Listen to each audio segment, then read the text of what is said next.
The stagecoach lurched to a stop outside Greeley, Colorado, and Margaret Anne pressed her hand against the worn leather seat to steady herself, her heart hammering against her ribs as doubt clawed at her throat like a living thing.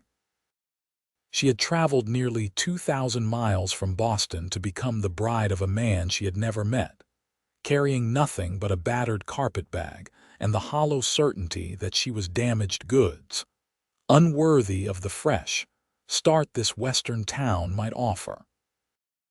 The year was 1878, and at 23 years old, Margaret had exhausted every option available to a woman in her position. Her family had made that abundantly clear when they discovered her refusal to marry the wealthy merchant her father had chosen, a man 3 times her age with wandering hands and a cruel mouth. The scandal that followed her broken engagement had rendered her unmarriageable in Boston society, whispers trailing her like smoke wherever she went. The advertisement had seemed like divine intervention when she found it tucked inside a newspaper at the boarding house where she had been living on borrowed time and dwindling funds. Rancher seeking wife, must be of good character and willing to work. No fancy airs required. The simplicity of it had spoken to something deep within her, though she questioned whether she possessed even that basic requirement of good character. Now, stepping down from the stagecoach onto the dusty main street of Greeley, Margaret wondered if she had made a terrible mistake. The Colorado sun beat down with an intensity that made her Boston traveling dress feel like a woolen prison. Around her, the town bustled with afternoon activity. Cowboys rode past on horseback, their spurs jingling. Women in simpler dresses than hers carried baskets of goods from the general store. The air smelled of horses, dust, and something cooking that made her empty stomach clench with hunger. "Miss Anne," a voice called out, and Margaret turned to see a young boy, perhaps 12 years old, approaching with his hat in his hands. "I am supposed to fetch you for Mr. Quinton Garrett. He is finishing up some business at the land office, but said to bring you to the hotel so you can rest and clean up before supper." Margaret nodded, relief and anxiety warring within her. At least Quinton Garrett had not forgotten she was arriving today. She had heard stories of mail-order brides arriving to find their prospective husbands had changed their minds or never existed at all. "Thank you. That is very kind." The boy grabbed her carpetbag before she could protest and led her down the wooden sidewalk toward a 2-story building with a sign proclaiming it the Greeley House Hotel. "Mr. Garrett is a good man," the boy said, apparently sensing her nervousness. "My pa works on his ranch sometimes. Says Mr. Garrett treats everyone fair and pays honest wages." "What is he like?" Margaret asked, unable to contain her curiosity any longer. The boy considered this as he held open the hotel door. "Tall, quiet most times, but not in a mean way. Works harder than any 3 men I have ever seen. Lost his parents about 5 years back to fever. Been running the ranch alone since, except for the hired hands." He paused, then added, "I think he gets lonely out there." Something in those simple words touched Margaret's heart. She knew loneliness intimately, had worn it like a second skin for months now. Perhaps 2 lonely people could find some measure of comfort together, even if love was too much to hope for. The hotel clerk, a woman with kind eyes and graying hair, showed Margaret to a small but clean room on the 2nd floor.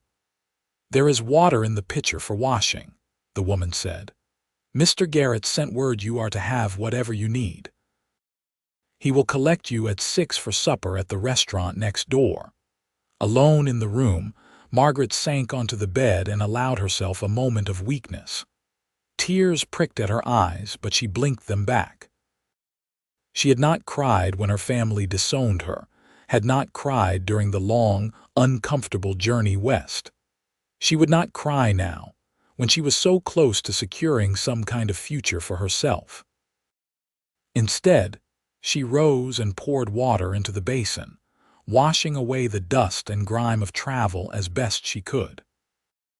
She changed into her only other dress, a simple gray cotton that was far more practical than the traveling dress, but still showed its Boston origins in the quality of the fabric and the neatness of the stitching. As she repinned her dark brown hair, Margaret studied her reflection in the small mirror above the washstand. Plain. That was the word her mother had always used. Not ugly, but certainly not beautiful. Brown hair, brown eyes, an unremarkable face that would never launch ships or inspire poetry. Her figure was acceptable, she supposed, neither too thin nor too plump, but there was nothing about her appearance that would make a man catch his breath. And beyond the plainness, she carried the stain of scandal, the mark of being a woman who had defied her family and paid the price. What would Quinton Garrett think when he saw her? Would he be disappointed? Would he see immediately that she was not worth the price of the train ticket he had sent?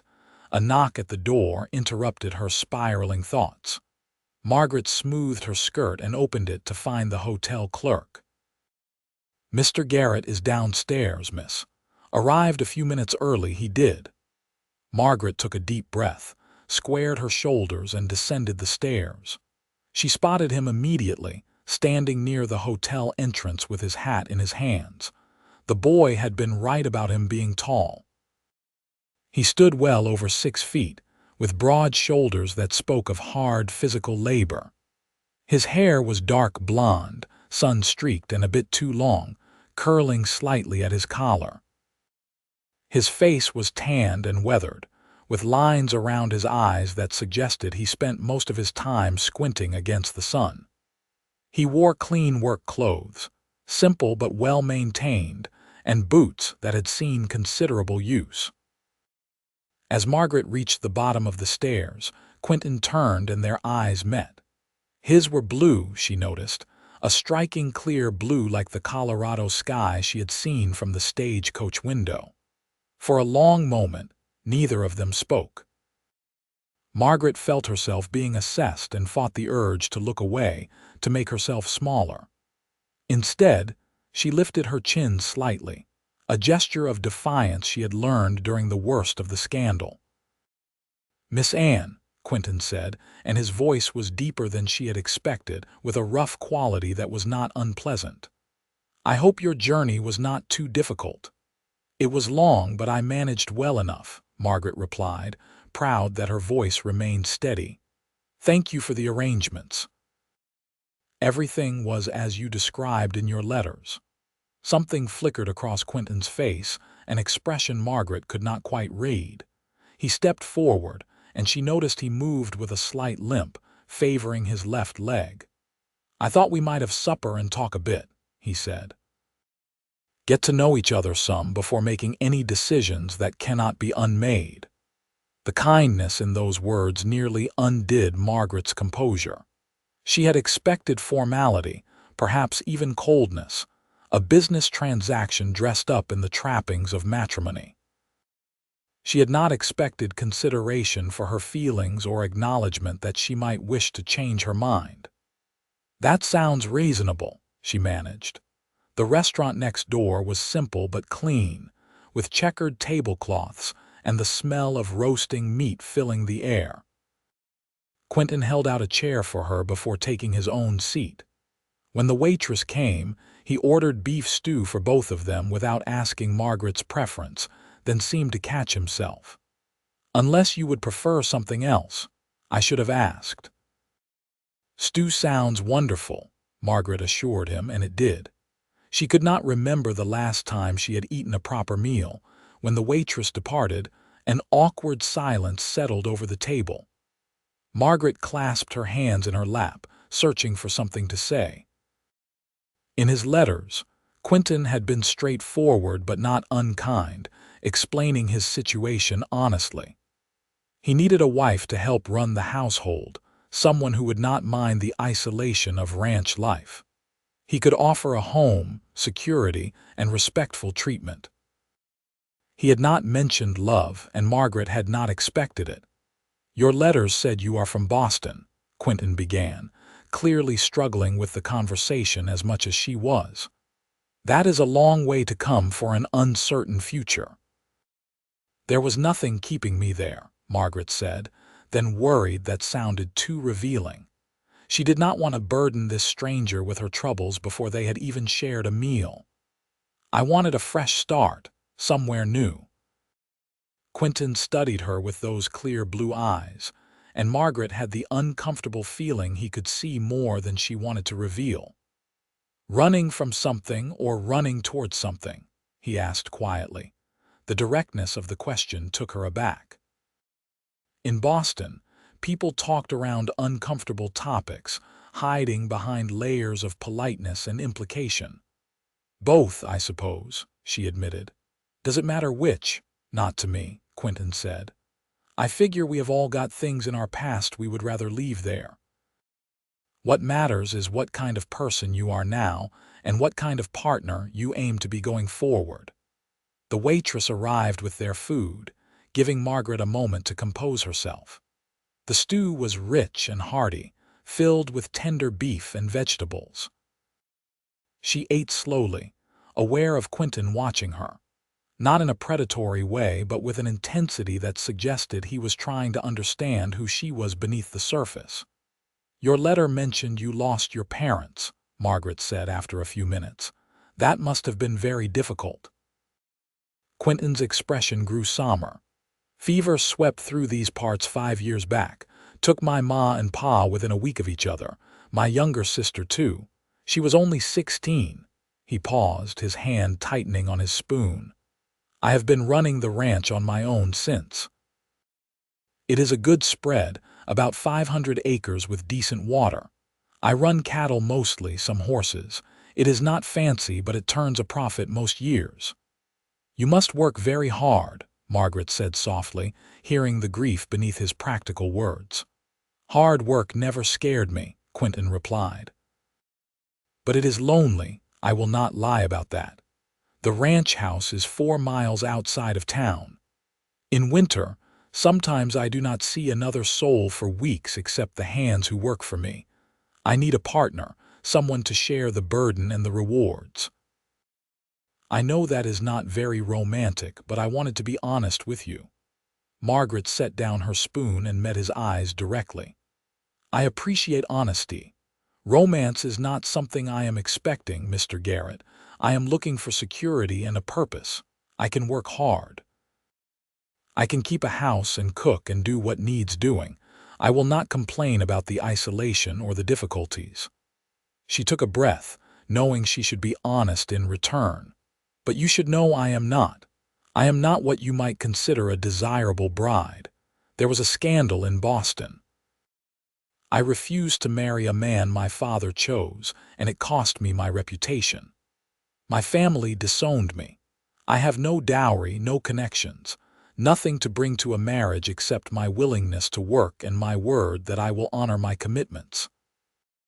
She watched Quinton's face as she spoke, waiting for the disappointment or judgment she had seen so many times before. Instead, he simply nodded. "That took courage to share that with me. I respect that." He leaned back in his chair, considering. "Can I ask why you refused the man your father chose?" Margaret felt heat rise in her cheeks. "He was not a good man. He was cruel to his servants and his first wife, who died under suspicious circumstances. My father did not care. He only saw the man's wealth and connections." Her voice dropped. "I knew if I married him, I would be trapped in a life of fear and misery, so I refused, even knowing what it would cost me." Quinton was quiet for a long moment, his blue eyes never leaving her face. Then he said something that made Margaret's breath catch. "That was brave. A lot of women would have done the safe thing and married him anyway. You chose the harder road because it was the right one. That tells me more about your character than any letter of recommendation could." Tears stung Margaret's eyes, and she blinked rapidly to clear them. She had expected judgment, not understanding, not validation. My family did not see it that way, she whispered. Then your family was wrong, Quinton said firmly, and I will tell you something else. A woman who stands up for what is right, even when it costs her everything, that is the kind of woman a man would be lucky to call his wife. Margaret could not speak past the lump in her throat. For months, she had carried the weight of her family's condemnation, society's judgment, the constant message that she was worthless, ruined, a cautionary tale. And here was this man, this stranger, seeing worth in the very action that had destroyed her life in Boston. Quinton seemed to sense her emotional state and kindly directed the conversation to more practical matters. He told her about the ranch, describing the house and the land in detail. It was not a large house, he explained, but it was sturdy and well-maintained. 3 bedrooms, a kitchen with a good stove, a sitting room. There was a vegetable garden that had been neglected since his mother's death, and a small orchard of fruit trees. He had 2 permanent ranch hands, both good men, and he hired additional help during busy seasons. As Quinton talked, Margaret began to relax. His voice was soothing, and his obvious love for the land was evident in every word. This was a man who took pride in his work, who cared about building something lasting. She could respect that. She could work alongside that. When they finished eating, Quinton walked Margaret back to the hotel. The sun was setting, painting the sky in shades of orange and pink. Main Street had grown quieter, though lights spilled from the saloon down the road and she could hear the distant sound of a piano. At the hotel entrance, Quinton stopped and turned to face her. "Miss Anne, I know this is all moving very fast. You just arrived today, and here we are talking about marriage and futures. I want you to know you do not have to decide tonight or even tomorrow. I paid for your room here for a week. That gives you time to think, to see the town, to ask people about me, and decide if this is truly what you want." Margaret stared at him, surprised once again. "That is very generous." Quinton shifted his weight, looking uncomfortable. "I want you to come to the ranch because you choose to, not because you feel trapped or like you have no other option. That would not be fair to either of us." He paused, then added quietly, "I know what it is like to feel alone and worthless. After my family died, I spent a long time thinking I had failed them somehow, that I should have been able to save them. It is a dark place to be, and I would not want anyone to enter a marriage feeling that way about themselves." His perception took Margaret's breath away. He had seen through her brave face to the insecurity beneath. "How did you get past it?" she asked. "That feeling of failure." "I am not sure I have entirely," Quinton admitted. "But work helps. Building something helps.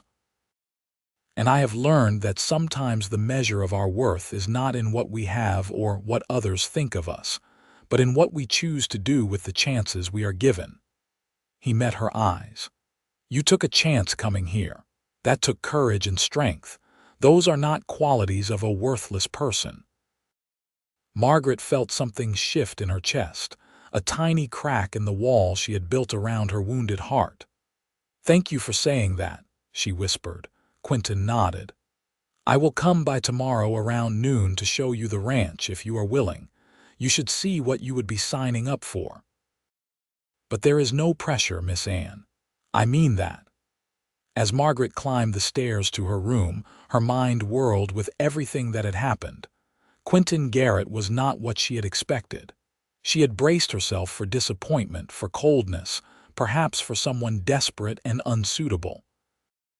Instead, she had found a man who was thoughtful and kind, who saw past her scandal to something worth valuing. That night, lying in the narrow hotel bed, Margaret allowed herself to hope for the first time in months. Perhaps she had not made a mistake coming west. Perhaps there was a place for her here, a purpose, a future. Not the future she had once imagined, full of romance and passion, but something more solid, something real. The next morning dawned clear and bright. Margaret dressed carefully in her gray dress and braided her hair in a practical style. She had breakfast in the hotel dining room, then spent the morning walking around Greeley, getting a sense of the town that might become her home. It was a young town, she discovered, incorporated only 7 years earlier. The streets were laid out in a neat grid, and the buildings, while simple, were well constructed. She passed a school, a church, several shops. The people she encountered were friendly, nodding greetings even though she was a stranger. It was so different from Boston, where she had become invisible in her disgrace, people literally crossing the street to avoid acknowledging her. At precisely noon, Quinton appeared outside the hotel driving a sturdy wagon. He helped Margaret up onto the seat, his hand warm and calloused against hers. As they drove out of town toward his ranch, he pointed out landmarks and answered her questions about the area. The land was beautiful in a stark, open way that was nothing like the green countryside around Boston. Rolling grasslands stretched in every direction, broken by occasional stands of cottonwood trees along creek beds. In the distance, mountains rose against the blue sky, their peaks still touched with snow despite the summer heat. "That is Long's Peak," Quinton said, pointing to the most prominent mountain. "On clear days, you can see it from the ranch house. My mother used to say it was like having God's handiwork right there to remind you of beauty and permanence." "Your mother sounds like she was a special woman," Margaret said. "She was," Quinton agreed. "Came west with my father in the early days before Colorado was even a state. They built the ranch from nothing. It was hard on her, especially at first. She missed her family back east, something fierce. But she never complained, never asked my father to give up his dream." He was quiet a moment, then added, "I think she would have liked you. She always said the strongest people are the ones who face hard truths and do not flinch." Margaret felt warmth bloom in her chest at the compliment. "I hope I would have liked her too." The ranch came into view about 30 minutes outside of town. The house was built of wood, painted white with green shutters, surrounded by a fence that needed some mending. Beyond it, Margaret could see the barn, a bunkhouse for the ranch hands, several corrals and outbuildings. Cattle grazed in distant pastures, and horses moved in one of the nearer corrals. Quinton pulled the wagon to a stop in front of the house and helped Margaret down. Up close, she could see the place needed some attention. The porch steps were slightly warped, and weeds had overtaken what must have once been flower beds. But the bones of it were good, solid, and well built. "It is not much," Quinton said, and Margaret heard uncertainty in his voice for the first time. "I have kept up with the necessary repairs, but it has not been a home in a long time, just a place to sleep between work." "It has good bones," Margaret said, running her hand along the porch railing. "It could be beautiful again with some care." Quinton's face brightened. "Would you like to see inside?" The interior was dim and cool, a relief from the summer heat. The furniture was simple but well made. The kitchen had a good-sized stove and a sturdy table. The sitting room held a sofa, 2 chairs, and a fireplace. Everything was clean but impersonal, like staying in a hotel rather than a home. "My mother's things are still in the bedroom she and my father shared," Quinton explained as he showed Margaret through the house. "I have not had the heart to sort through them. If we married, that would be our room, and you could do with her things whatever felt right. Keep them, give them away, whatever you wanted." The bedroom was slightly larger than the others, with a large bed, a wardrobe, and a dresser. A faded quilt covered the bed, and Margaret could see feminine touches in the curtains and the small items on the dresser. A woman's hairbrush, a small wooden box, a photograph in a tarnished frame. "These other 2 rooms are empty," Quinton continued, showing her the remaining bedrooms. "I thought maybe one could be a sewing room or whatever you wanted, and the other." He trailed off, looking uncomfortable. For children, Margaret finished quietly. If God blesses us with them, yes, Quinton said. I will not lie and say I have not thought about it. But I also know that such things are in God's hands, not ours. Back in the kitchen, Quinton put water on to boil for coffee. Margaret wandered to the window and looked out at the view. From here, she could see the barn and corrals, and beyond them, the rolling grassland and those distant mountains. It was isolated, certainly, but there was a peace to it, a sense of space and possibility that spoke to something in her soul. "What do you think?" Quinton asked as he set 2 cups of coffee on the table. Margaret turned from the window and sat down across from him. "I think it is honest work in an honest place. I think you are a good man trying to build something worthwhile, and I think—" She paused, gathering her courage. "I think I would be proud to be your wife and to help you build this life." Quinton's hand tightened on his coffee cup. "You are certain? You have only been here 1 day. You barely know me." "I know enough," Margaret said firmly. "I know you have been kind to me when you had no reason to be. I know you see worth in me that my own family could not see. I know you work hard and care about doing right by people." She met his eyes. "And I know I will never have a better offer or a better chance than this. So yes, Mr. Garrett, I am certain."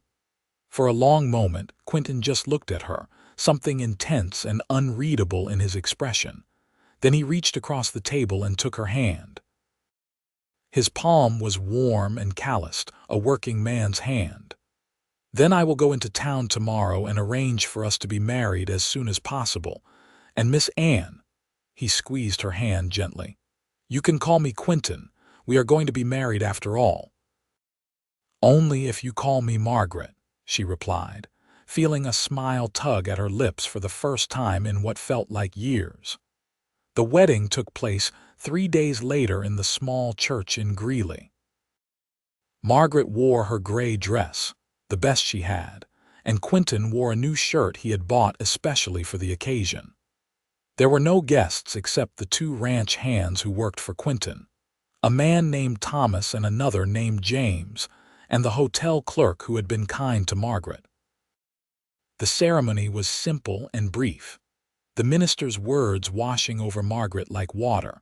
When Quinton slipped the simple gold band on her finger, Margaret felt the finality of it settle over her.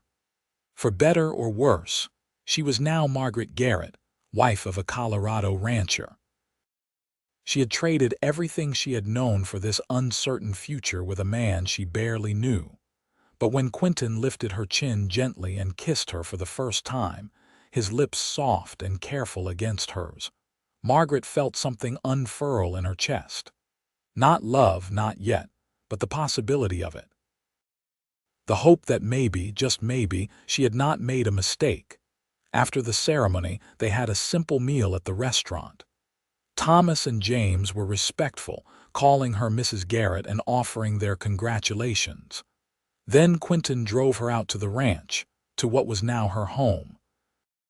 That first night was awkward in ways Margaret had expected.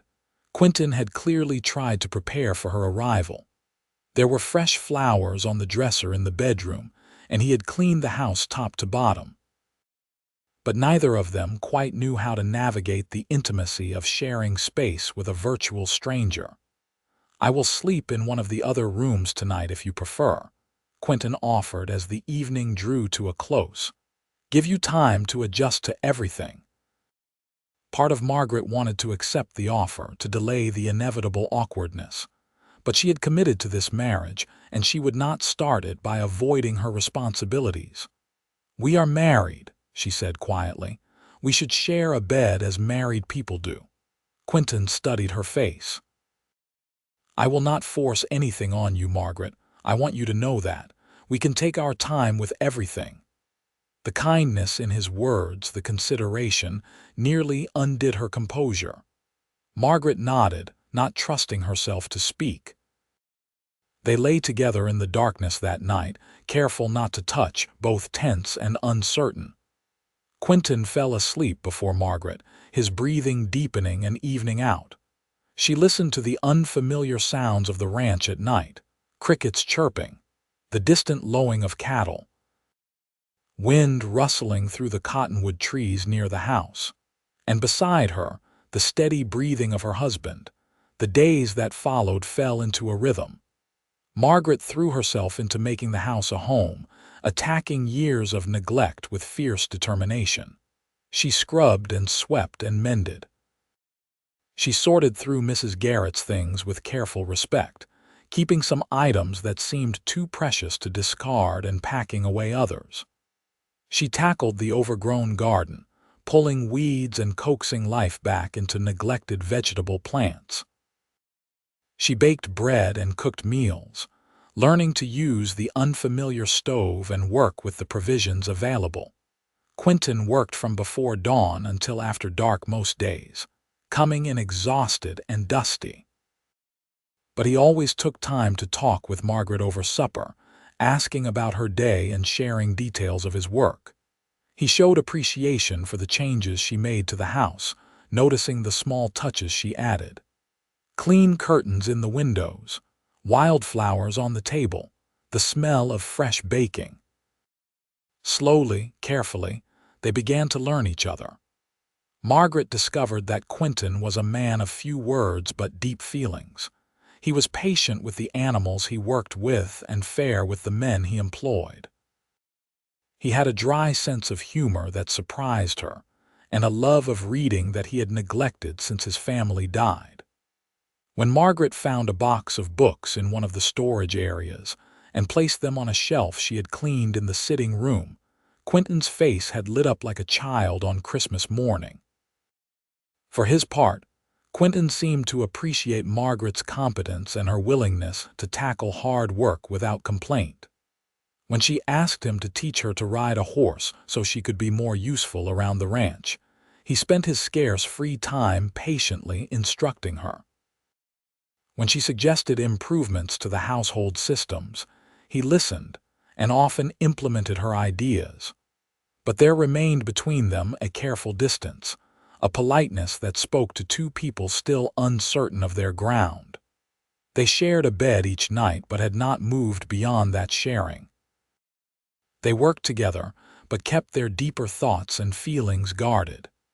It was as if both of them were waiting for the other's shoe to drop, for the moment when disappointment or regret would surface. That moment came in an unexpected way.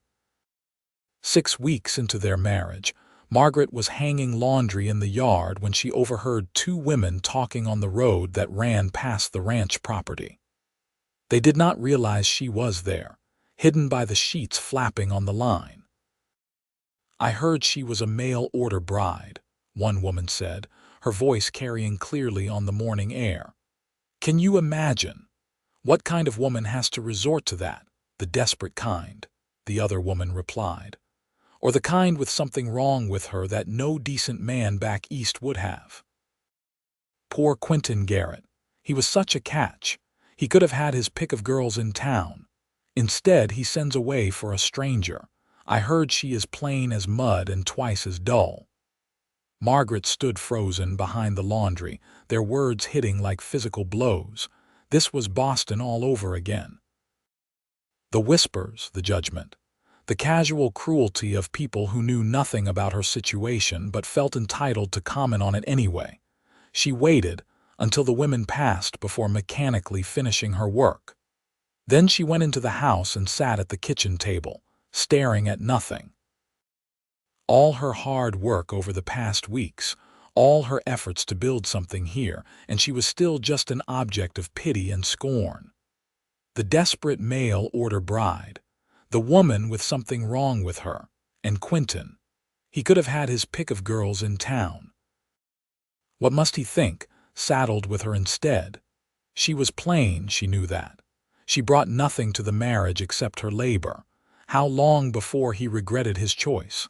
How long before he looked at her with disappointment? Margaret was still sitting there, spiraling into darker and darker thoughts when Quinton came in for the noon meal. He took one look at her face and crossed the room in 3 long strides. "What happened? Are you hurt?" She shook her head, unable to form words. Quinton pulled out a chair and sat beside her, his hand coming to rest on her shoulder. "Margaret, talk to me." The kindness in his voice, the genuine concern, broke through her defenses. "I overheard women talking on the road," she said, her voice barely above a whisper. "They were saying terrible things about me, about us, about how you settled for me when you could have had better." She forced herself to meet his eyes. "And they are right, are they not? You could have married any number of women in town, women with family connections and dowries. Women who were not ruined by scandal. Why did you choose me instead?" Quinton's jaw tightened. "Who were these women? What did they look like?" "That does not matter," Margaret said. "They were just saying what everyone is probably thinking." "No," Quinton said firmly. "They were being cruel gossips, and they do not speak for everyone. And they are not right, Margaret. They are wrong about you and wrong about us." "But I am plain," Margaret protested, all her insecurities pouring out. "I have no family, no money, nothing to bring to this marriage except my ability to cook and clean.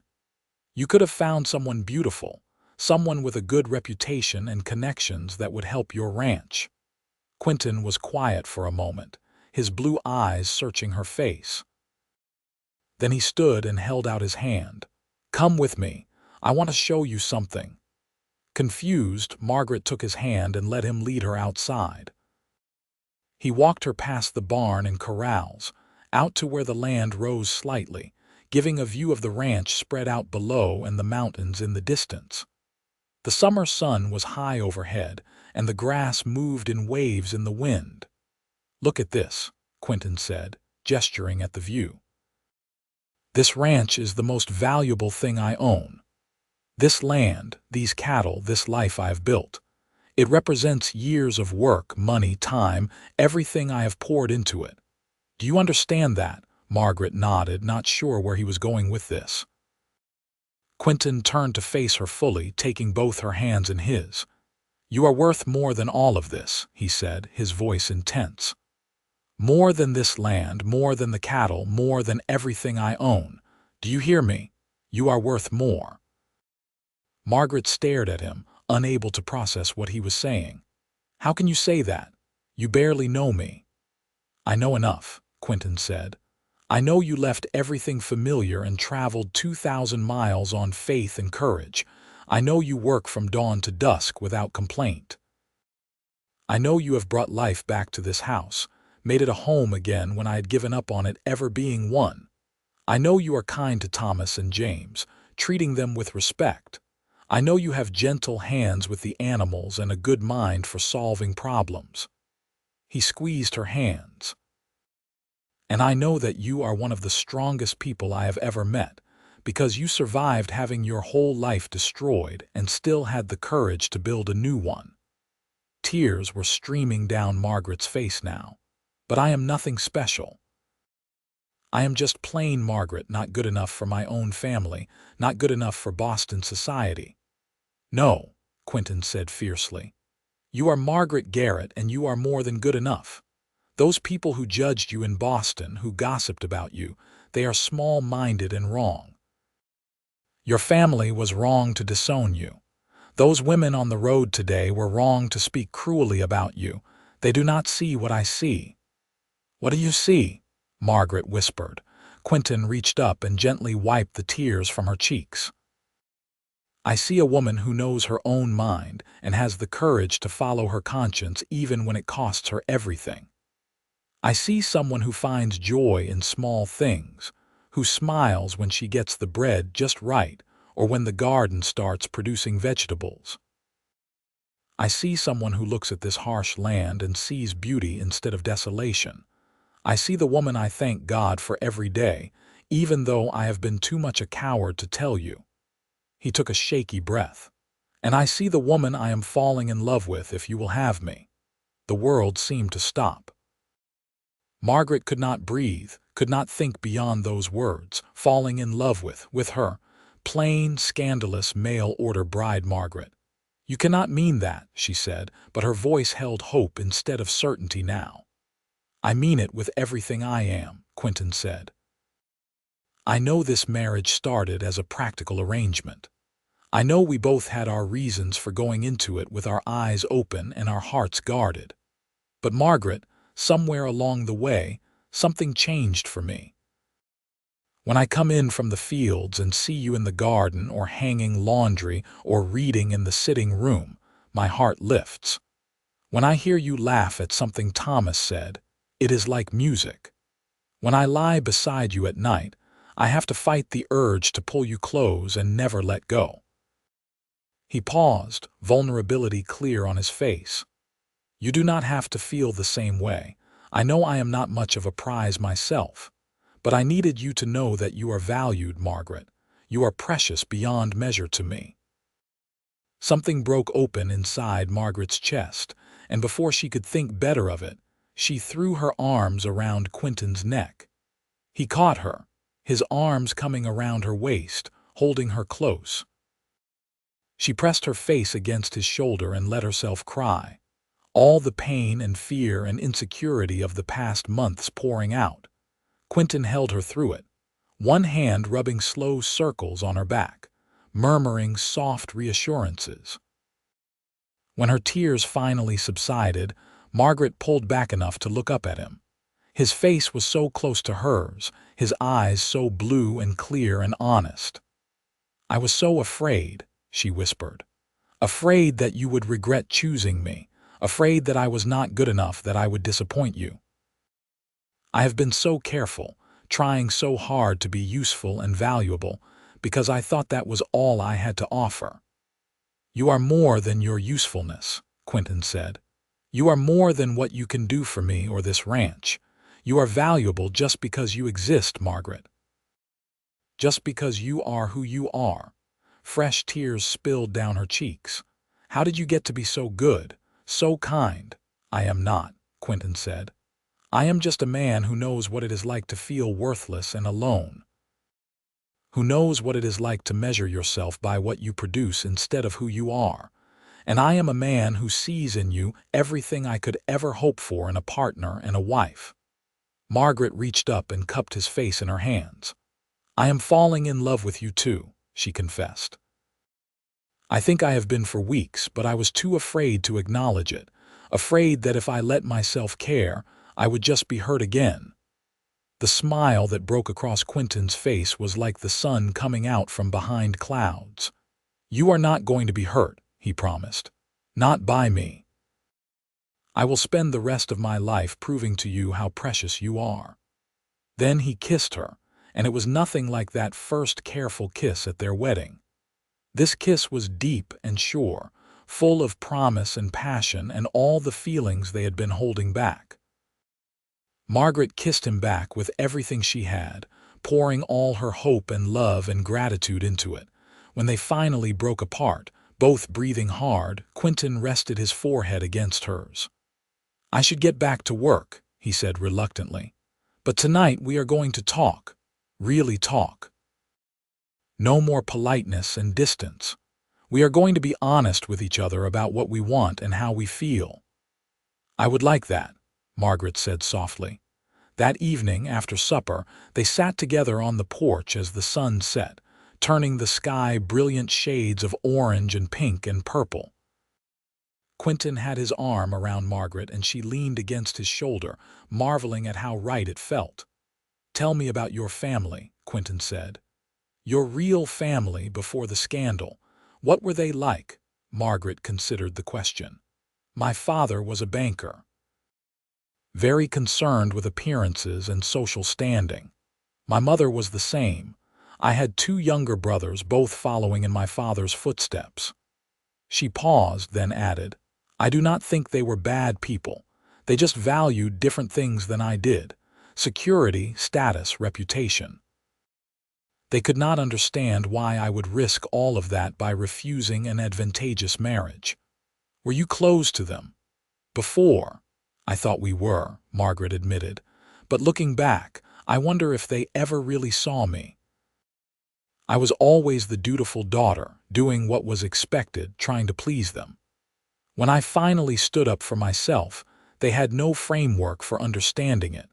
I became someone they did not recognize, and rather than try to understand, they just cut me loose. Quinton's arm tightened around her. That must have hurt terribly. It did, Margaret said. It still does sometimes. I find myself thinking about them, wondering if they ever regret their decision, if they think about me at all. She turned to look up at Quinton. But I also know I made the right choice. If I had married that man, I would have been miserable and probably trapped forever. At least this way I got to choose my own path. I am glad you chose this path, Quinton said. Glad it brought you here to me. What about you? Margaret asked. What were your parents like? Quinton smiled, but it was tinged with sadness. My pa was a dreamer. He saw this land and envisioned what it could be, and then he worked himself to the bone to make that vision real. He taught me everything about ranching, about the land, about treating animals and people right.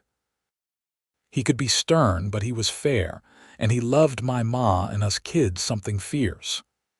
And your mother? Ma was the steady one. She kept us all grounded. She could stretch $1 further than anyone I ever knew, and she made the house a real home. She sang while she worked, used to drive Pa crazy, but he loved it really. Quinton's voice grew thick. When they got sick, there was nothing I could do. I tried, got the doctor out from town, nursed them myself, but the fever was too strong. They died within days of each other, and then my sister Emily went too. I have never felt so helpless in my life. Margaret took his hand, threading her fingers through his. You did everything you could. Sometimes that is all we can do. I know that in my head, Quinton said. But my heart took longer to accept it. For a long time I just worked, kept my head down, ran the ranch, did not let myself feel much of anything. It was easier that way. Is that why you sent for a mail-order bride instead of courting someone in town? Margaret asked. Because it felt safer. Quinton considered this. Partly. But also because I knew what I needed, and it was not romance or passion or any of the things people usually look for. I needed a partner, someone practical and strong who would not expect pretty words and grand gestures. Someone who would just work alongside me and build a life. He turned to look at her. But you are so much more than I expected, Margaret, so much more than I deserve. You deserve everything good, Margaret said fiercely. You deserve love and happiness and a home filled with joy. And I intend to give you all of that. Quinton pulled her close and kissed the top of her head. We will give it to each other.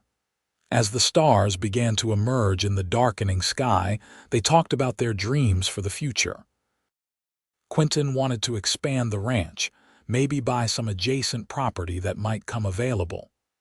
Margaret wanted to develop the garden more extensively, perhaps even selling produce in town. They both, tentatively, admitted they hoped for children someday, though neither wanted to pressure the other. I always thought I would be a mother, Margaret confessed. When I was growing up, I assumed I would marry and have children the way women do. After the scandal, I thought that dream was dead. But now, she placed a hand over her stomach. Now I let myself hope again. We have time, Quinton assured her. And whatever happens, we will face it together. That night when they went to bed, everything was different. The careful distance that had characterized their marriage dissolved. Quinton pulled Margaret close, and she went willingly, fitting herself against his body. They made love for the first time as a truly married couple, not out of obligation but out of genuine desire and growing love. It was tender and a little awkward, both of them still learning each other, but it was real in a way nothing else in Margaret's life had ever been. Afterward, lying in Quinton's arms, listening to his heart beat slow and steady beneath her ear, Margaret felt something she had not felt in years. Peace. Not just contentment or satisfaction, but deep, soul-deep peace. She was exactly where she was supposed to be. The weeks that followed were some of the happiest of Margaret's life. She and Quinton settled into their marriage with the ease of people who genuinely liked each other as well as loved each other. They worked hard during the days, often side by side. Margaret learned to help with ranch work beyond household tasks, becoming competent at feeding animals and doing minor repairs. Quinton, in turn, surprised her by helping with household tasks when he came in early, drying dishes or weeding the garden alongside her. They talked more, sharing stories of their pasts and dreams for their futures. Quinton told her about growing up on the ranch, about the harsh winters and the satisfaction of watching cattle thrive under his care. Margaret shared memories of Boston, the good ones now as well as the bad, giving him a picture of who she had been before she came west. News of their happiness spread through the community. When Margaret went to town for supplies, the women who had gossiped about her now greeted her warmly, as if their earlier cruelty had never happened. Margaret was gracious, but kept her guard up with them. She had learned who her real friends were, people like the hotel clerk and the minister's wife, who had shown her kindness from the beginning. One Sunday after church, an older rancher named Robert approached Quinton. "Heard you might be interested in the northern section of my property," he said. "I am getting too old to work it properly, and my sons are not interested in ranching. If you want to make an offer, I would rather sell to you than to strangers." Quinton's eyes lit up, and he and Robert fell into a discussion of acreage and water rights and prices. Margaret watched her husband's enthusiasm and felt her own excitement rise. This was what Quinton had dreamed of, a chance to expand and build something even bigger. That night, Quinton spread maps out on the kitchen table and showed Margaret the property Robert was offering. "It would nearly double our range," he explained, his finger tracing boundaries. "There is good water there and the grazing is excellent. We could run more cattle, maybe start breeding horses seriously." "What would it cost?" Margaret asked practically. Quinton told her the figure and she did some quick calculations. "We could do it if we are careful. It would stretch us thin for a year or two, but if we have a good season, we could manage." "Are you sure?" Quinton asked. "It would mean working even harder, cutting back on expenses everywhere we could. I do not want to ask that of you." Margaret took his hand. "We are partners, remember? This is not just your dream, it is our dream, our future. If we work together, we can make it happen." The gratitude and love in Quinton's eyes made Margaret's heart swell. "Have I told you today how much I love you?" he asked. "Not in the last hour," Margaret teased. "You are getting terribly lax in your husbandly duties." Quinton laughed and pulled her into his lap. "Well, we cannot have that." "I love you, Margaret Garrett. You are the best thing that has ever happened to me." "I love you too," Margaret whispered against his lips before kissing him deeply. They moved forward with purchasing the additional land. It was a complicated process involving lawyers and paperwork and negotiations, but by late summer it was done. Quinton and Margaret stood together on their newly expanded property, looking out at land that now belonged to them. "We did it," Quinton said, his voice full of wonder. "We did," Margaret agreed, squeezing his hand. As fall approached, bringing cooler weather and the hard work of preparing for winter, Margaret noticed changes in herself. She was tired more often, and certain smells that had never bothered her before now made her stomach turn. When she missed her monthly courses, she began to suspect, and the suspicion grew into certainty over the following weeks. She waited to tell Quinton until she was sure, not wanting to raise hopes prematurely. But one evening in early October, as they sat together after supper, she could not hold it in any longer. "Quinton," she said, her voice shaking slightly, "I have something to tell you." He looked up from the book he was reading, immediately alert to her tone. "What is it? Is something wrong?" "No," Margaret said quickly. "Nothing is wrong, at least I do not think so, I hope not." She took a breath. I am fairly certain I am with child. Quinton's face went through a series of expressions so quickly Margaret could barely track them. Shock, joy, fear, wonder. A baby, he said, his voice barely above a whisper. We are going to have a baby, Margaret nodded, tears suddenly streaming down her face. Are you happy about it?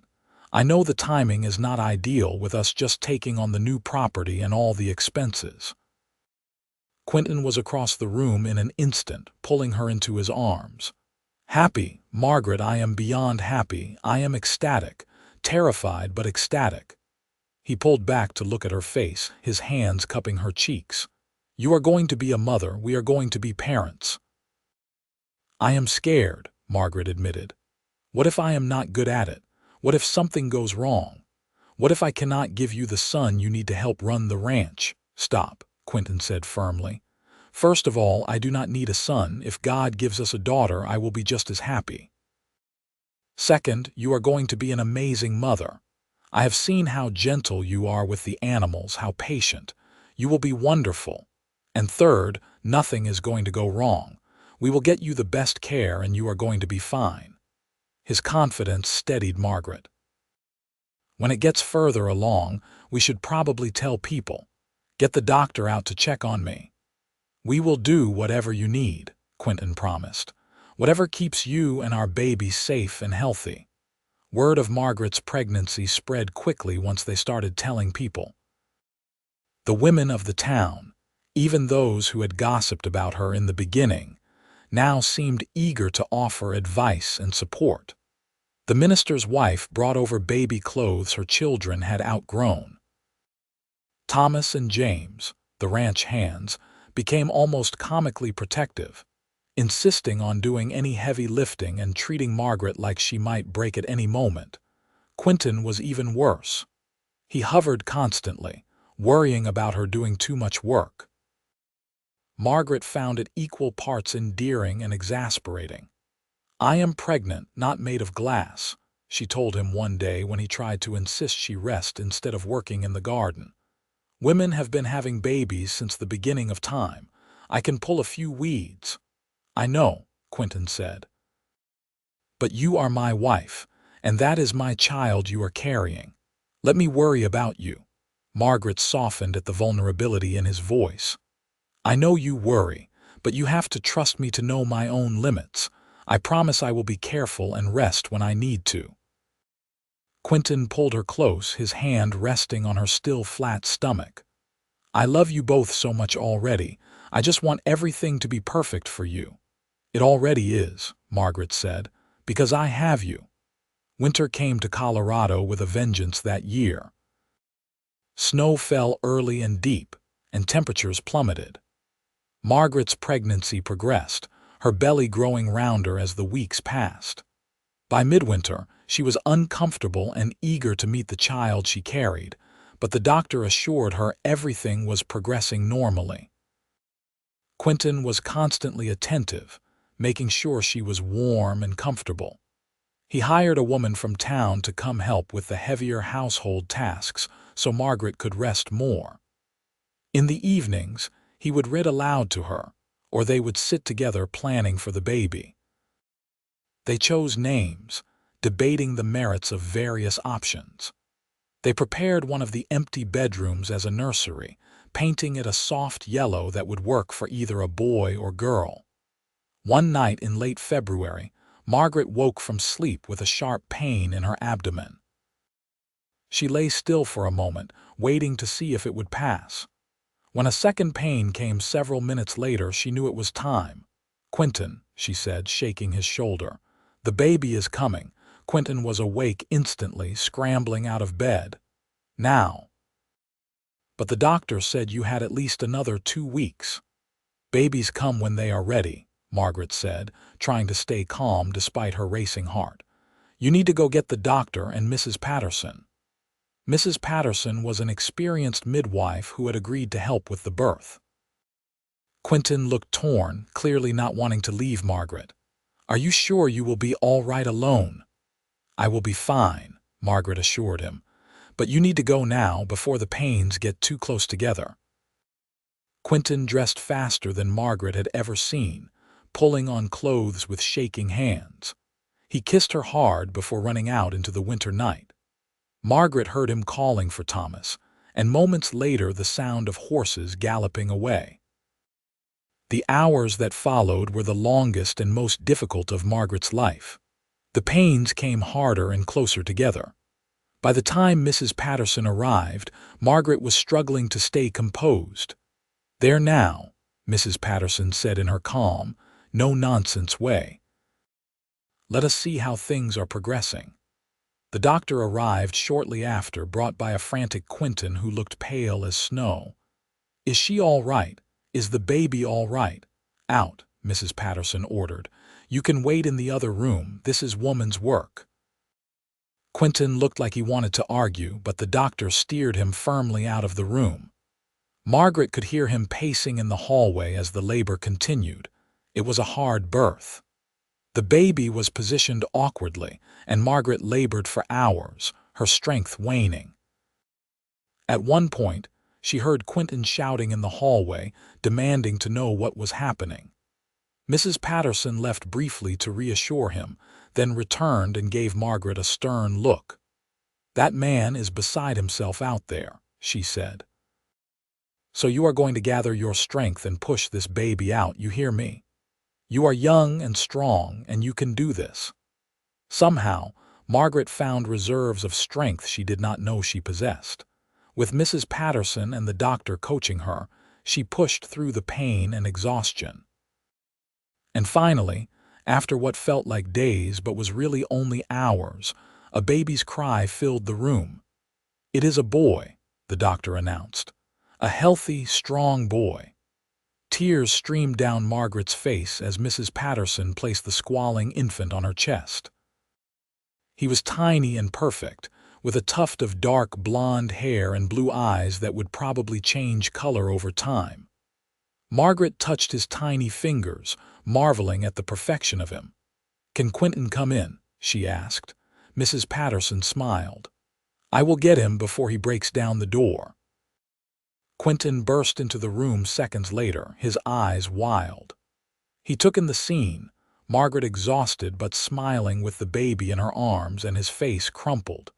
He crossed to the bed and sank down beside them, his hand trembling as he reached out to touch the baby. "You did it," he whispered. "You are all right. He is all right." "We are both fine," Margaret assured him. "Meet your son." Quinton carefully took the baby from her, cradling the tiny form against his chest. The expression on his face was one Margaret would remember for the rest of her life. Pure, undiluted love and wonder. "Hello, little one," he murmured. "I am your pa, and this is your ma, the strongest, bravest woman in the world." They named him Matthew Garrett, Matthew for Quinton's father.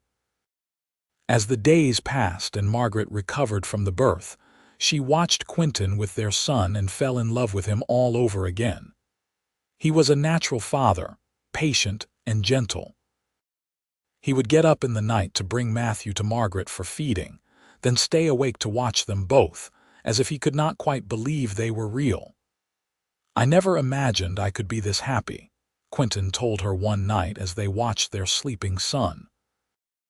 "After my family died, I thought I had used up all my chances at joy, but you came into my life and brought all of this with you. A home, a family, a reason to believe in good things again." "You did the same for me," Margaret said softly. "I came here thinking I was worthless, used up, deserving of nothing better than a marriage of convenience. But you showed me my worth. You loved me when I could not love myself. You gave me a home and a purpose, and now this beautiful child." She reached up to cup his face. "You saved me, Quinton Garrett." "We saved each other," Quinton said, leaning in to kiss her gently. As winter gave way to spring, Matthew grew and thrived. He was a happy baby, quick to smile and relatively easy. Margaret took to motherhood with more confidence than she had expected, her natural warmth and patience serving her well. Quinton was an involved father, helping with Matthew, whenever he was not working and spending his evenings playing with the baby or reading to him. The ranch prospered. The additional land Quinton had purchased proved its value, and the cattle thrived. By the time Matthew was 6 months old, Quinton had paid off a significant portion of the debt from the land purchase.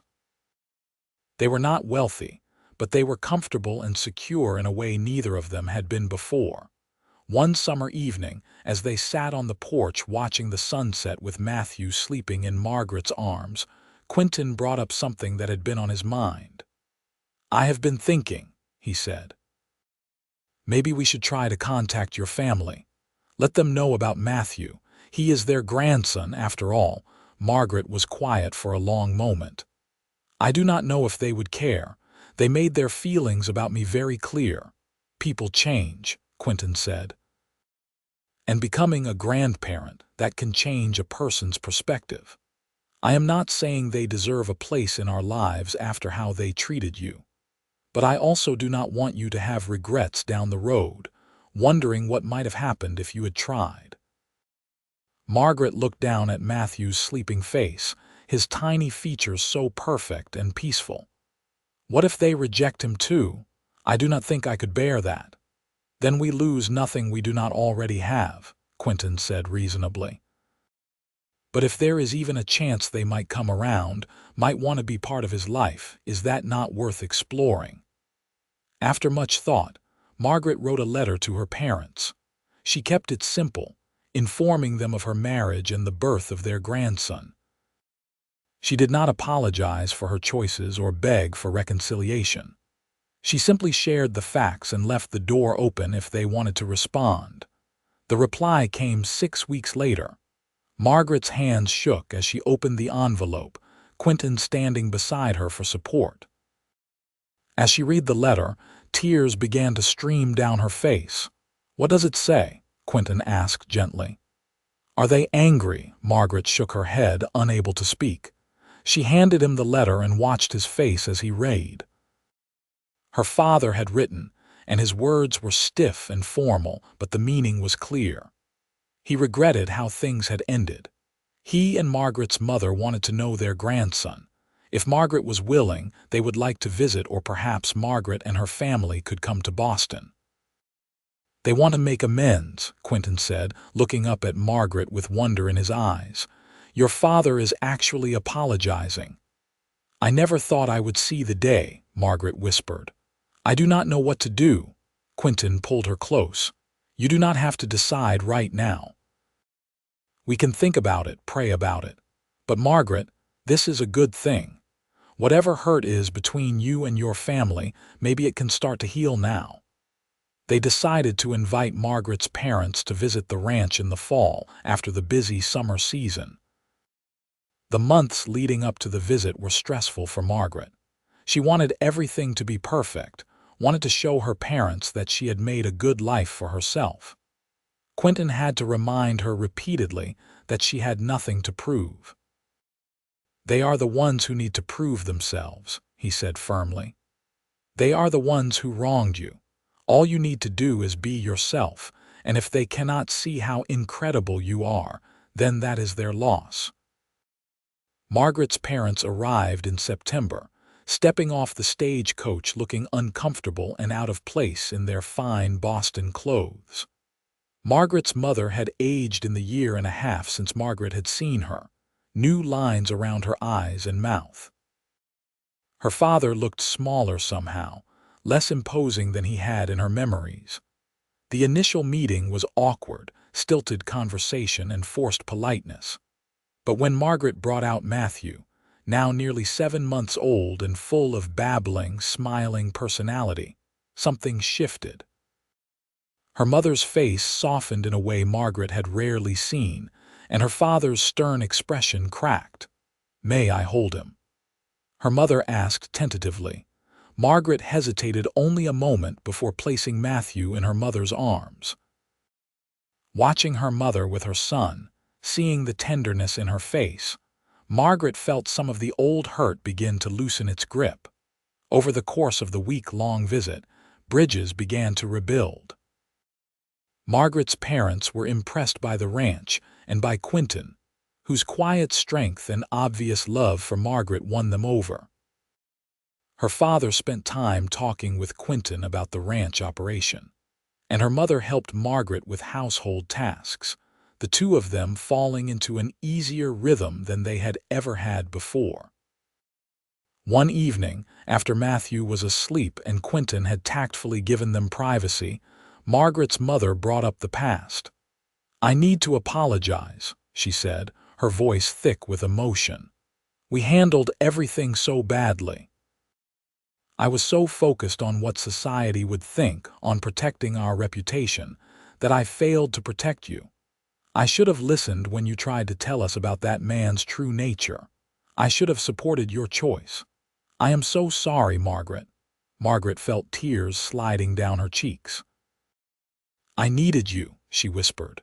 "When everything fell apart, I needed my mother and you turned your back on me."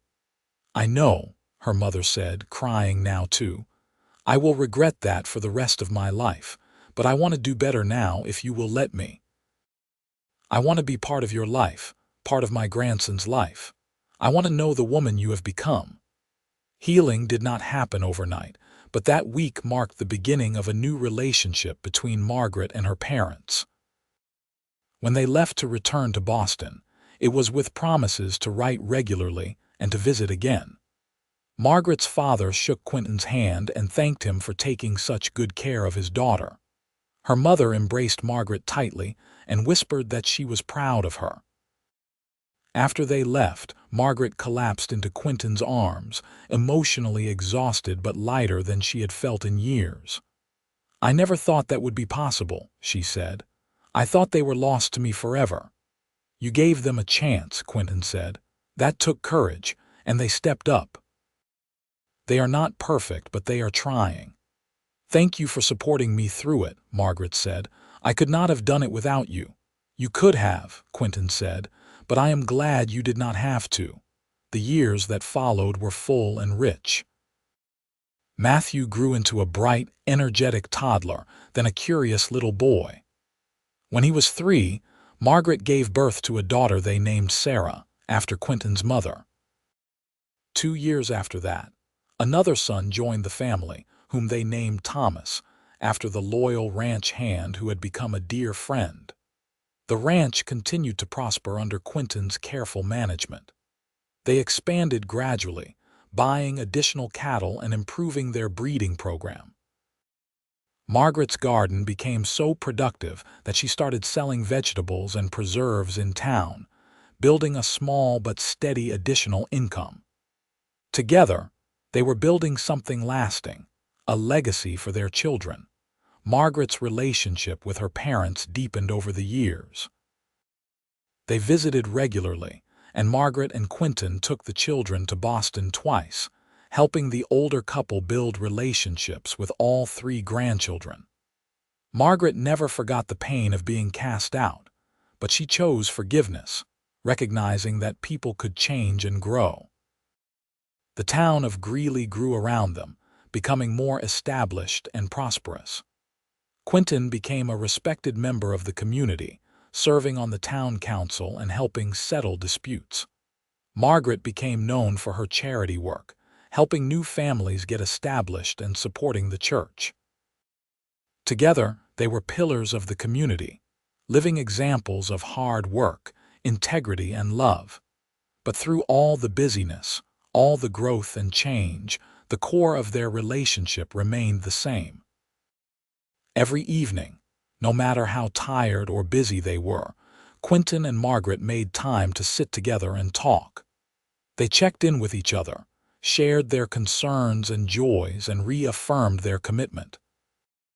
They never let the romance die, stealing kisses in the barn and holding hands as they walked the property.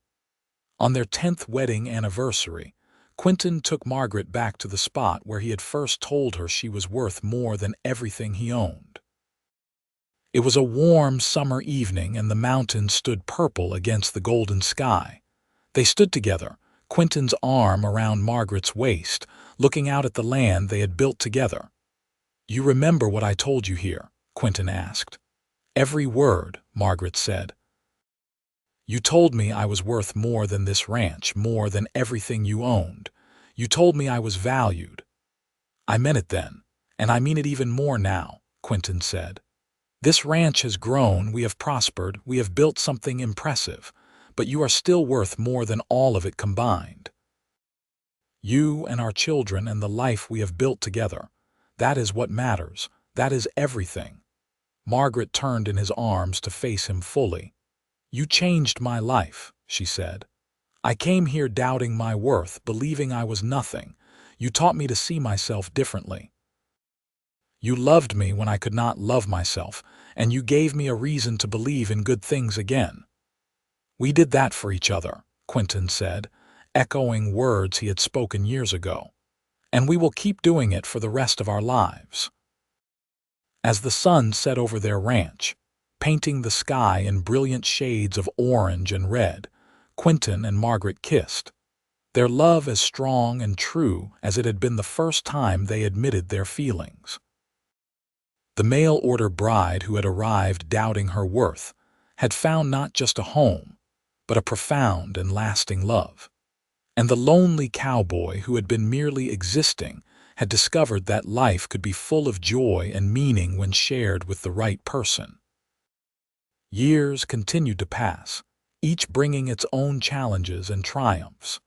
Matthew grew into a young man who shared his father's love of ranching and his mother's kind heart. Sarah proved to be a natural with horses, and by the time she was 12, she was helping train them for sale. Thomas, the youngest, inherited his grandfather's business sense and his mother's practicality, already talking about expanding the ranch's operations in new directions. Quinton's hair turned silver at the temples, and lines deepened around his eyes from years of squinting at the sun. Margaret's hands bore the marks of hard work, and her hair showed streaks of gray. But when they looked at each other, they still saw the people who had found each other against all odds and built something beautiful together. One evening, as they sat on the porch watching their grandchildren play in the yard, Margaret leaned against Quinton's shoulder and sighed contentedly. "Did you ever imagine it would be like this?" she asked. "Never," Quinton admitted. "When I placed that advertisement for a wife, I was just looking for someone to help share the workload. I never imagined I would find you. I never imagined love like this was possible." "Neither did I," Margaret said. "I thought my life was over when I left Boston. I thought I was settling for whatever scraps I could get, but instead I found everything I never knew I wanted." Quinton kissed the top of her head. "I love you, Margaret Garrett, more today than yesterday and less than tomorrow." "I love you too," Margaret whispered. "Thank you for seeing my worth when I could not." "Thank you for being worth seeing," Quinton replied. As the sun set on another day, another year, another chapter of their lives together, Margaret reflected on the journey that had brought her here. From the desperate woman stepping off the stagecoach in Greeley, to the beloved wife, mother, and grandmother she had become. From the girl who thought she was worthless to the woman who knew her value, not because of what she did or what she brought to the table, but simply because she was loved wholly and completely. The ranch would pass to their children someday, and those children would build on the foundation Quinton and Margaret had laid. The love story that had begun with a simple advertisement and a leap of faith would echo through generations. And somewhere in the history of this place, in the walls of the house and the earth of the land, the truth would remain. Love, real love, sees worth where others see nothing. And that kind of love can change everything. Years later, when Quinton and Margaret were old and gray, surrounded by children and grandchildren, they would tell their story to anyone who would listen. They told it at anniversaries and family gatherings, sharing the tale of how a mail-order bride came doubting her worth, and how a cowboy told her she was worth more than all he owned. They told it because it was a good story, but also because it was true. And because in a world that often valued the wrong things, it was important to remember what really mattered. And when Quinton finally passed away peacefully in his sleep at the age of 78, with Margaret holding his hand, her last words to him were the same ones she had spoken countless times over their 50 years together. "You were right, my love. I was worth something. Because you loved me enough to help me see it."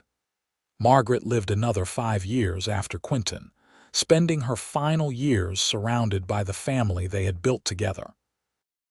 When she passed, it was in the same bed where she had slept beside Quinton for so many years, in the house they had turned from a structure into a home. Her last thoughts were of the young woman who had stepped off that stage coach so long ago, frightened and doubting, and how grateful she was that she had taken that chance. The ranch continued to thrive under the care of their children and grandchildren. The story of Quinton and Margaret became family legend, passed down through generations as an example of what love could do, what faith could accomplish, and how two broken people could come together to create something whole and beautiful.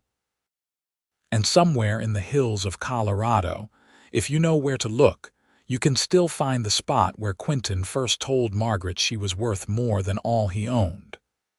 The view is still breathtaking, the land still beautiful. And on quiet evenings, when the sun sets and paints the sky in brilliant colors, you can almost feel the love that was spoken there, echoing through time, a testament to two people who found each other when they both needed it most, and who built a life that honored the worth they saw in one another.